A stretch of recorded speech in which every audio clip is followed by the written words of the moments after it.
Hello दोस्तों, नमस्ते। Fantasy group P में स्वागत है। दोस्तों, हम इंडिया वर्सेस मैच जो आज शाम को 8 बजे होने वाला है उसके बारे में प्रेडिक्शन करने वाले हैं। उससे पहले मैं आपको थोड़ा बहुत जानकारी ये देता बताना चाहता हूँ। दोस्तों, जानकारी तो आपको सब पता है ही है। आप सबके सब टैलेंट हो, सबके सब बुद्धिमान हो, टैलेंट तो हो ही हो दोस्तों।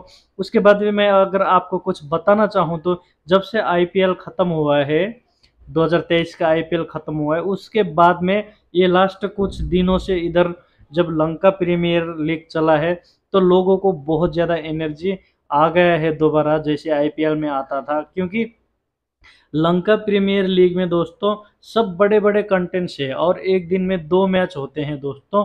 इसलिए सब लोग अभी उम्मीद लगा रहे हैं कि किसी दिन हमारा भी ड्रीम 11 में नंबर आ जाए और हम भी नंबर 1 रैंक में आ जाए और हम भी करोड़पति बन जाए।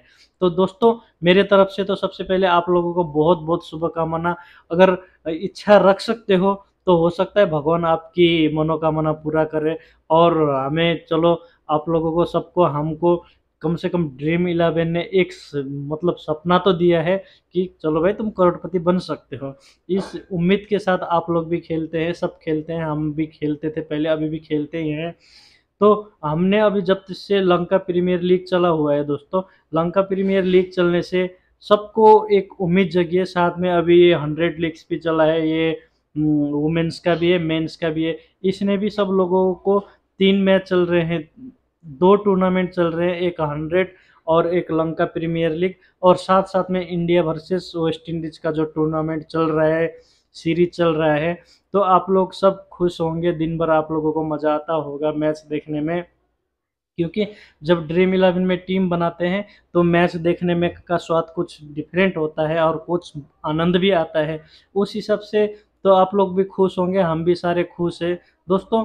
आज हम वेस्ट इंडीज का जो मैच कल आज 8 बजे शाम को होने वाला है उसके बारे में हम प्रिडिक्शन करके देने वाले हैं। क्योंकि लास्ट 2 मैच हुए, 2 के 2 मैच इंडिया हार गया था, वेस्ट इंडीज जीत गया था दोस्तों।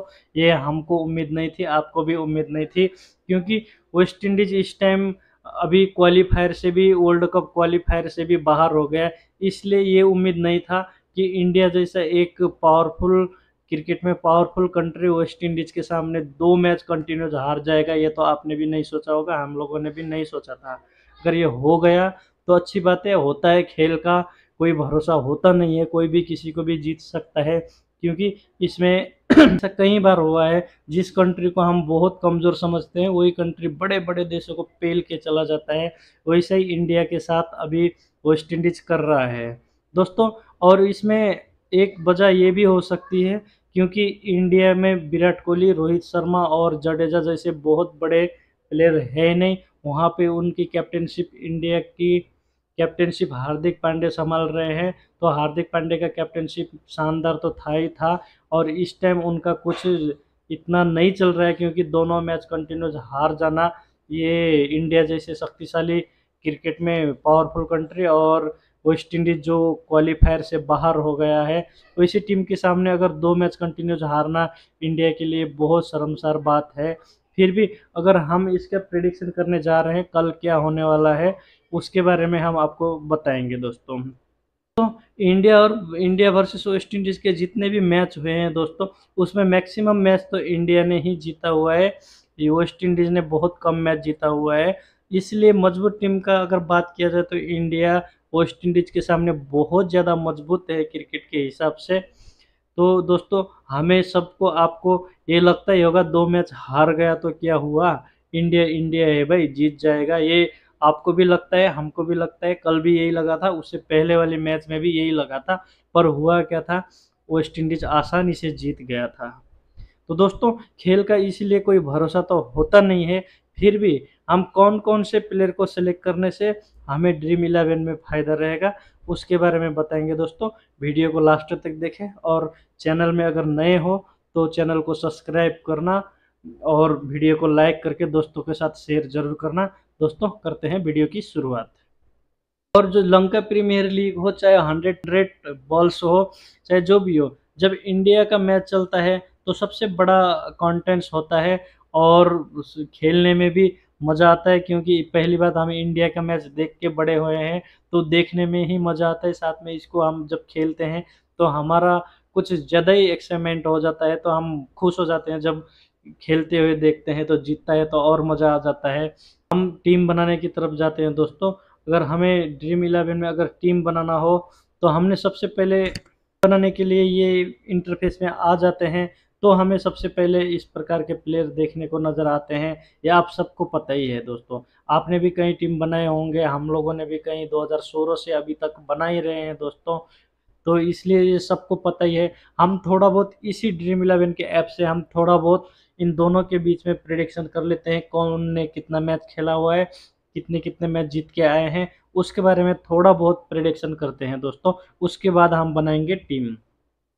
दोस्तों ये सोचने वाली बात है, हमें देखने में भी मज़ा नहीं आ रहा है दोस्तों। वेस्ट इंडीज़ लास्ट 5 मैच में से 4 मैच जीत के आया है, और इंडिया लास्ट 5 मैच में से 3 मैच हार के आया हुआ है। ये देखने में बहुत बुरा लग रहा है और बहुत ज़्यादा कड़वा भी लग रहा है दोस्तों। तो ये किन-किन के साथ जीत के आए हैं, उसके बारे में हम शॉर्टकट से देख ही लेते हैं, और कितने-कितने रन बना के जीते हुए हैं, उसके बारे में देखते हैं दोस्तों। दोस्तों वेस्ट इंडीज़ ने अभी 1 मैच या 2 मैच इसी श्रृंखला के मैच है जो वेस्ट इंडीज़ ने इंडिया को जीता है। उसके बाद में वेस्ट इंडीज़ ने साउथ अफ्रीका को जीता है, 213 का रन चेस किया हुआ है दोस्तों। उससे पहले दोस्तों यहाँ पे रन बहुत ज़्यादा बने हुए हैं, क्योंकि आप देख सकते हो 259 रन बनाया हुआ है, और इतने-इतने रन चेस कर दिया था साउथ अफ्रीका ने। इतने रन बनते हैं तो दोस्तों आप समझ लो कि वेस्ट इंडीज़ टी20 में कितना खतरनाक टीम है। उसके बाद में दोस्तों इस ग्राउंड में है प्रोविडेंस स्टेडियम, गुयाना में हो रहा है। ये वेस्ट इंडीज़ गुयाना में हो रहा है दोस्तों। ये बैटिंग पिच है, पेसर को मदद मिलना है, मौसम थोड़ा हमें परेशान कर सकता है, और इसका एवरेज स्कोर है 161 का है। टोटल 5 मैच में टी20 के 67 विकेट गए हैं, उसमें से 36 विकेट पेसर को गए हैं और 31 विकेट गए हैं स्पिनर को।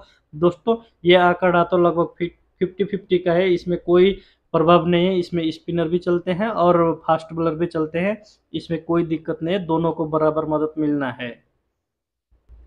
उसके बाद में दोस्तों 5 साल का टॉस हिस्ट्री देखा जाए, टॉस जो मैच से पहले होता है, ये बहुत इम्पोर्टेंट होता है। हम फैंटेसी में टीम बनाने वाले के लिए बहुत इम्पोर्टेंट होता है, ये भी हमने ध्यान में रखना होता है। टॉस जीत के जो फर्स्ट बैटिंग करता है उसने आज तक 60% चूज किया है और 0% उसने विन किया है दोस्तों। और इसमें देखा जाए दोस्तों, हम नीचे की तरफ आते हैं तो इंडिया और वेस्ट इंडीज़ के जो प्लेयर हैं जो इस ग्राउंड में कितने-कितने चले हैं उसके बारे में आप देख सकते हो दोस्तों। मैं भी आपको बताने वाला हूँ। 1 मैच खेला हुआ है इस ग्राउंड में और 51 का इनका एवरेज रन है। स्ट्राइक रेट है 124 प्लस का है, और निकोलस पुरन ने यहाँ पे 5 मैच खेला हुआ है, 31 प्लस का एवरेज स्कोर है, और 172 बहुत अच्छा स्ट्राइक रेट है दोस्तों इनका। उसके बाद में सहयोग का देख सकते हो दोस्तों, 5 मैच खेला हुआ है, 27 का एवरेज है, 158 का इसमें स्ट्राइक रेट है दोस्तों। और बॉलर की बात किया जाए तो हार्दिक पांड्या ने 1 मैच खेला हुआ है, एक ही मैच में 3 विकेट है इनका, और 8 प्लस का इकोनॉमी है। ओसन थॉमस ने 4 मैच खेला हुआ है, 2 का इनका एवरेज है, और 9 प्लस का इनका इकोनॉमी है। उसके बाद में चहल ने 1 मैच खेला हुआ है, 2 विकेट लिया हुआ है, और 6 प्लस का इनका इकोनॉमी है दोस्तों। यहाँ पे स्पिनर का फॉर्म शानदार रहा है, आपने इसमें भी देखा होगा और मैच में भी देखा होगा। तो अब जाते हैं हम हेड टू हेड की अगर बात किया जाए तो दोस्तों, आज तक इंडिया वर्सेस वेस्ट इंडीज का टोटल 19 मैच हुआ है। 19 मैच में से 15 मैच जीता हुआ है इंडिया ने, 4 मैच जीता हुआ है वेस्ट इंडीज ने। इस हिसाब से देखा जाए तो इंडिया तो कई आगे है वेस्ट इंडीज के तुलना में। फिर भी लास्ट में 2 मैच कंटिन्यूज इसके सामने हारना इंडिया के लिए बहुत शर्मसार बात है, और हमें भी मज़ा नहीं आता दोस्तों। यार अच्छी तरह से खेलने के लिए कहो इनको, अगर आप कह सकते हो तो। दोस्तों अब आते हैं हम टीम बनाने की तरह। एक बात मैं आपको बताता हूं दोस्तों, यहाँ पे सबसे पहले विकेट कीपर में जाएंगे तो इनका भी इस ग्राउंड में स्ट्राइक रेट बहुत है, 172 प्लस का। ईशान किशन तो इस श्रृंखला में अच्छे फॉर्म कर ही रहे हैं, और सैमसंग ने खास फॉर्म तो नहीं देखा यार, वनडे में एक अर्धशतक तो लगाया था, उसके बाद में जे कार्ल्स है जो वेस्ट इंडीज़ की तरफ से अभी तो विकेट कीपर में दिखाया गया है, वैसे विकेट कीपिंग करते नहीं है, ये कभी-कभार बॉलिंग भी कर लेते थे, अभी इनको विकेट कीपर में दिखाया गया है। दोस्तों ये अभी चले तो नहीं है, फिर भी मैं इनको बहुत उम्मीद रखता था क्योंकि ये बहुत शानदार प्लेयर थे वेस्ट इंडीज़ की तरफ से, कई लीग में भी जब खेलते हैं, तो इनका ताबड़तोड़ फॉर्म होता था, इसलिए इनको भी उम्मीद लगा सकते हैं हम, आप भी अगर लगाना चाहो तो लगा सकते हो। मैं तो अगर 6 टीम बनाऊँगा तो दोस्तों 2 टीम में उनको मैं ज़रूर रखूँगा क्योंकि इनको मैं काफ़ी समय से खेलता हुआ देखा हुआ दोस्तों, इनका फ़ॉर्म देखा हुआ है। इसलिए जे कार्ल्स को भी अगर लेना चाहो तो आप ले सकते हो। इनका सिलेक्शन परसेंट और क्रेडिट पॉइंट देख के इनको जज मत करना, ये बहुत शानदार प्लेयर हैं।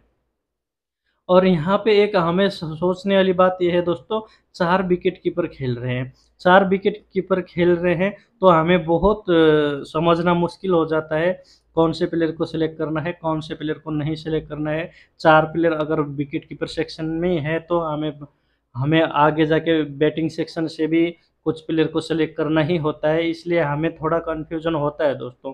इसलिए आपको मैं एक आइडिया देता हूँ दोस्तों, सबसे पहले एक-एक प्लेयर को आप एक सिंगल-सिंगल टीम में बना लेना है, उसके बाद में 2-2 को लेके बनाना है, उसके बाद में एक टीम में पूरे के पूरे को लेके बना लेना है। इस तरीके से आपको टीम बनाना हो तो आसान हो जाएगा। और दूसरा बात मैं ये बताता हूँ दोस्तों, जब विकेट कीपिंग ज़्यादा खेलते हैं तो 1 नंबर से लेके 5 नंबर तक जो बैटिंग करने के लिए आते हैं, उनको ही सिलेक्ट करना। अगर 5 से ऊपर आते हैं, तो उस विकेट कीपर को आप आसानी से आँख बंद करके ड्रॉप कर देना, कोई नुकसान होता नहीं है, कभी-कभार की बात अलग है।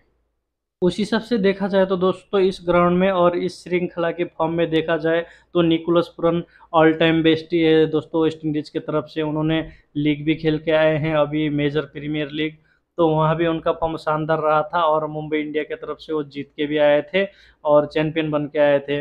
और ईशान किशन दोस्तों टी20 में तो बेस्ट है ही है, आईपीएल में भी इनका फॉर्म शानदार रहा था। आप इन दोनों में से एक को अगर चूज़ करना हो तो मेरे हिसाब से आप ईशान किशन को चूज़ करना। मैंने भी ईशान किशन को सिलेक्ट कर लिया। उसके बाद में हम जाएँगे बैटिंग सेक्शन में। बैटिंग सेक्शन में अगर हम जाएँगे तो यहाँ पे सूर्य कुमार यादव और शुभमन गिल, हेटमायर, पवेल और तिलक वर्मा और नीचे की तरफ और बहुत सारे प्लेयर यहाँ पे खेलते हुए नज़र आ रहे हैं। दोस्तों, एक बात मुझे ये समझ में नहीं आ रहा है कि जायसवाल को क्यों बैठा रखा है, इनको भी खिला लेते क्योंकि ये भी बहुत शानदार प्लेयर थे, आईपीएल में बहुत ज़्यादा रन बनाए थे इन्होंने और आपको पता ही होगा 2 पता नहीं 2-3 सेंचुरी लगाए थे आईपीएल में बैक टू बैक, तो इनको टी20 में बाहर रखा गया, ये अच्छी बात तो है नहीं। अगर ऊपर की तरफ ये खेलते हैं, इन प्लेयरों ने अपना बेस्ट देने की कोशिश करे तो ये भी बहुत शानदार प्लेयर है जो इंडिया की तरफ से खेल रहे हैं। तो वेस्ट इंडीज़ की तरफ से भी जो ये प्लेयर खेल रहे हैं वो भी बहुत शानदार प्लेयर हैं। इनको डाउट करना कोई डाउट नहीं करना दोस्तों, ये बहुत शानदार प्लेयर हैं। और हमें टीम में सिलेक्शन करना हो तो हम शुभमन गिल को सिलेक्ट कर लेंगे दोस्तों, क्योंकि अगर इन्होंने 2 मैच अगर फ्लॉप रहे भी होंगे तो बेस्ट प्लेयर है, क्योंकि ये मतलब फ्लॉप हो गए कोई बात नहीं, इनको आपने सिलेक्ट कर ही लेना है। अभी काफ़ी लोगों ने इनको उम्मीद छोड़ दिया क्योंकि अभी ये माइनस की तरफ जा रहे हैं। माइनस की तरफ ये नहीं, इनका क्रेडिट पॉइंट माइनस की तरफ जा रहा है, ये तो कुछ और है दोस्तों। माइनस की तरफ जा रहे हैं, तो इनको आपने सेलेक्ट कर लेना है, मैंने भी सिलेक्ट कर लिया। उसके बाद में दोस्तों ये आर पवेल है, इनको भी हमने सेलेक्ट कर लिया क्योंकि ये भी टी20 में शानदार फॉर्म में है इस टाइम। उसके बाद में तिलक वर्मा एक युवा प्लेयर है, युवा प्लेयर को सबसे ज़्यादा मैं ध्यान देता हूँ, आप लोग की भी युवा प्लेयर को ही ध्यान दें क्योंकि युवा प्लेयर ही बहुत फॉर्म में, जब भी फैंटेसी में टीम बनाते हो तो युवा प्लेयर को ही आपने सेलेक्ट कर लेना है। वैसे तो इनको 80% ने सेलेक्ट कर लिया है, अगर 18-20% भी होते ना मैं इनको सेलेक्ट कर ही लेता क्योंकि मुझे पता है युवा प्लेयर अपने करियर के लिए, अपने आगे वाले फ्यूचर के लिए वो बहुत फॉर्म करते हैं, अच्छा फॉर्म देते हैं, इसलिए कभी भी युवा प्लेयर को हमेशा ध्यान देना होता है दोस्तों। और इस ग्राउंड का एवरेज स्कोर 161 का है, तो यहाँ पे हमने बैटिंग पर ही ध्यान देना होता है क्योंकि यहाँ पे रन बनना है ज़्यादा। 161 अगर इसमें एवरेज स्कोर दिखाया है, कम से कम 180 प्लस भी हो सकता है, क्योंकि जब भी हम एवरेज स्कोर देखते हैं उससे ज़्यादा ही रन बनते हैं दोस्तों, ये बात पक्का है। क्योंकि कई बार ऐसा होता है 100 रन, 2 150 रन, 110 रन में कई बार ख़त्म हो जाता है, इसलिए एवरेज स्कोर निकाला जाता है दोस्तों। मेरा कहने का मतलब ये है, अगर कहीं भी मैच में 161 प्लस दिखाया हो तो कम से कम 80 के आसपास पहुंच जाते हैं, ये बात आपने सोच के रखना है। उसके बाद में दोस्तों मैं विकेट कीपर सेक्शन में से निकोलस पूरन को लूँगा। तो हमारा टीम कुछ इस टाइप का बन गया दोस्तों। हमने 2 बैट्समैन को ले लिया वेस्ट इंडीज़ से, 3 बैट्समैन ले लिया हमने इंडिया से। टोटल हमारे पास हो गए 5 बैट्समैन हो गए दोस्तों। अब हम जाएँगे ऑलराउंडर सेक्शन में। तो ऑलराउंडर सेक्शन में जाएँगे तो हमारे पास कुछ इस तरह के बहुत बेहतरीन प्लेयर देखने को मिलते हैं, और इसमें से किसको सेलेक्ट करना है, किसको नहीं। अगर मैं देखा जाऊँ तो दोस्तों, ये जो अक्षर पटेल हैं, इनको आपने इस टीम में सेलेक्ट ज़रूर करना है, क्योंकि स्पिनर को यहाँ पे लोग फास्ट बॉलर को दिखाया गया है यहाँ पे, फिर भी स्पिनर को भी यहाँ पे स्पिनर का भी कोई इतना ज़्यादा डिफरेंट है नहीं। इस हिसाब से मैंने अक्षर पटेल को ले लिया। उसके बाद में मैं ये के मायर्स को भी ले लूँगा दोस्तों, और हार्दिक पांड्या और जसन होल्डर को। ऑलराउंडर को मैं इसलिए लेता हूँ दोस्तों कभी भी, क्योंकि ऑलराउंडर अगर 4 ओवर बॉलिंग करता हो, ठीक है, ये तो इतना बॉलिंग नहीं करते। मैं इनको इसलिए ले रहा हूँ कि इनके तरफ बैटिंग करने में ये सक्षम है, और ये वेस्ट इंडीज़ की तरफ से, इसलिए इनको ले रहा हूँ दोस्तों। नहीं तो ये बैटिंग बहुत कम करते हैं। तो हम ऑलराउंडर को इसलिए लेते हैं कि ये बैटिंग और बॉलिंग दोनों तरफ से अपना पॉइंट दे देते हैं, इसलिए इनको लेना अच्छा लगता है, आपको भी अच्छा ही लगता होगा। उसके बाद हम जाएंगे बॉलिंग सेक्शन में। बॉलिंग सेक्शन में दोस्तों आपको यहाँ पे कुलदीप यादव खेलते हुए नज़र नहीं आए थे लास्ट मैच में, हो सकता है अगले मैच में भी ना आए। तो यहाँ पे हम देख सकते हैं बहुत सारे प्लेयरों ने यहाँ पे अपना फॉर्म दिया हुआ है। रवि बिश्नोई यहाँ पे जो स्पिनर है, उन्होंने लास्ट मैच इनका फ्लॉप रहा था, इतना अच्छे चले नहीं है, फिर भी हम इनको सिलेक्ट कर लेंगे दोस्तों, क्योंकि ये चलने वाले प्लेयर हैं। उसके बाद में मैंने लास्ट मैच में इनको सिलेक्ट किया था, और ये लास्ट सारे पॉइंट ये लास्ट मैच के थे, और इनका फॉर्म बहुत शानदार है। जब लीग में खेलते हैं तो इनका फॉर्म आपने देखा ही होगा, ये बहुत अच्छे प्लेयर हैं। तो मैं इनको ले लिया दोस्तों। इनको मैं इसलिए ले लिया दोस्तों, अगर मैं इंडिया की तरफ से इनको छोड़ के मैं रवि बिश्नोई को मैं ड्रॉप करके मैं कुमार को भी ले सकता हूँ, क्योंकि दोस्तों मैं बॉलिंग सेक्शन में मैं क्या करता हूँ दोस्तों, कभी भी उन सबसे कम पॉइंट वाले प्लेयर को ही मैं बॉलिंग सेक्शन से पिकअप करता हूँ।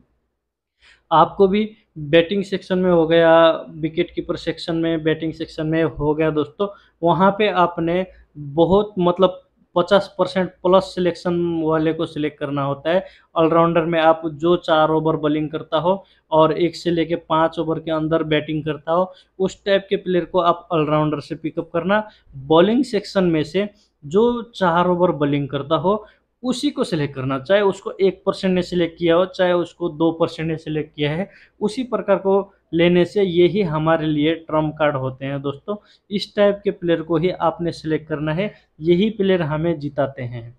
तो इसलिए ये हो गया मेरा एक टीम हो गया दोस्तों। यही मैं जब भी मैं बॉलिंग सेक्शन से सिलेक्ट करता हूँ, तो मैं उनका पॉइंट बहुत कम लोगों ने जिसको सिलेक्ट किया है उनको ही सिलेक्ट करता हूँ। इसलिए दोस्तों आप लोगों को भी अगर जीतना हो तो जिसको कम लोगों ने सिलेक्ट करता है बॉलिंग सेक्शन में, उनको ही आप सिलेक्ट करना है। और हम करते हैं कैप्टन और वाइस कैप्टन की बात। दोस्तों यहाँ पे बनना है 160 प्लस, बोले तो कम से कम 180 तक यहाँ पे रन बनना है। तो मेरे हिसाब से क्या होगा दोस्तों, आपको अगर टीम बनाना हो, सॉरी कैप्टन बनाना हो, तो क्या करना है, जब भी ज़्यादा बड़ा स्कोर यहाँ पे बनना होता है तो ऑलराउंडर से ऊपर की तरफ के प्लेयर को बनाना है। आप निकोलस पूरन को ऊपर जो भी बैटिंग करते हैं ना, उनको बनाना है, क्योंकि यहाँ पे स्कोर बड़ा होता है तो रन भी ज़्यादा बनेंगे, रन ज़्यादा बनेंगे तो पॉइंट भी ज़्यादा होगा। तो इसलिए दोस्तों जब भी ज़्यादा स्कोर होता है तो बैटिंग सेक्शन से ही आपको कैप्टन वाइस कैप्टन बनाना होता है। जब कम स्कोर का टारगेट होता है तब भी ऑलराउंडर से लेके नीचे का बनाना होता है। जब ज़्यादा बड़ा टारगेट होता है तो ऊपर की तरफ बनाना होता है। जब भी मैं मेरा एक फार्मूला है, मैं इसी हिसाब से बनाता हूँ दोस्तों। कभी भी आप भी एक ही तरीके से टीम बनाना, एक न एक दिन आपका टीम कामयाब होगा। कभी यहाँ पे ज़्यादा हो गए, कभी यहाँ पे ज़्यादा हो गए, इस टाइप के अगर आप बनाओगे तो दूसरे दिन आपका सेम टीम बनता है ना, आप बहुत पछतावा करोगे, क्योंकि मैं इसी टाइप का टीम बनाता था, आज मेरा ये लॉस हो गया। सोचते हो ना, ऐसा होता है क्योंकि हम भूल कर देते हैं। तो इसमें अगर कैप्टन और वाइस कैप्टन की बात करें तो दोस्तों, मैं बैक ऑलराउंडर से लेके बैटिंग सेक्शन के हर प्लेयर जो 1 से लेके 5 नंबर के बीच में जो आते हैं, आप उनको ही बना लेना। ऐसा नहीं कि आप जिसको सबसे ज़्यादा लोगों ने सिलेक्ट कर लिया तो उसी को बना लो। जैसे यहाँ पे सबसे ज़्यादा किसको बनाया हुआ है, हार्दिक पांड्या को। ये मतलब ये डिज़र्व भी करते हैं, क्योंकि ये बैटिंग और बॉलिंग दोनों में इनका ताबड़तोड़ फॉर्म रहा है इस टाइम। तो ये हो गए। आप होल्डर को भी बना सकते हो, ये भी शानदार है। उसके बाद में आप अक्षर पटेल को भी बना सकते हो, और बैटिंग सेक्शन में आप निकोलस पूरन हो गए, ईशान किशन, ये इंडिया के जो 3 प्लेयर मैंने जो मार्क किया है, वो कैप्टन वाइस कैप्टन के लिए बहुत शानदार है। वेस्ट इंडीज़ की तरफ से निकोलस पूरन भी बहुत शानदार है दोस्तों। और नीचे की तरफ जाएँगे तो दोस्तों, यहाँ पे हार्दिक पांड्या हो गए, जॉसन होल्डर मेरा बहुत फेवरेट प्लेयर है दोस्तों। इनको मैं काफ़ी टाइम कैप्टन और वाइस कैप्टन बना चुका हूँ। और नीचे की तरफ अगर बॉलिंग सेक्शन में जाके और को आप किसी को सिलेक्ट करके आप बनाना चाहो तो बना सकते हो। अगर मुझे कैप्टन और वाइस कैप्टन बनाना हो तो दोस्तों, मैं बनाऊँगा शुभमन गिल को, और हार्दिक पांड्या को वाइस कैप्टन बनाऊँगा।